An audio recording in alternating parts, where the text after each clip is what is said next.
तुरंत यमुना के तट पे आकर के प्रभु का कीर्तन करने लगा। जब तक रहा सुखों को भोगा भगवान के भजन को किया, अंत समय प्रभु के धाम को प्राप्त किया। इधर यम के दूत यमपुरी पहुंच गए। महाराज अब मेरा इस्तीफा ले लो। क्या हो गया? अरे मैं नौकरी नहीं करूंगा, मेरी आज बेइज्जती हो गई।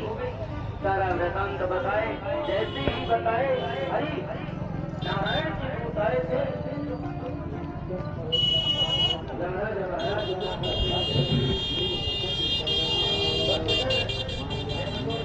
अगर और नाम लेगा तो यहाँ पर भी नर्क से ही लोग पलायन कर जाएंगे, हमारी नौकरी छूट जाएगी। और कहने लगते हैं आज तो जान लो, प्रभु का जो भजन करे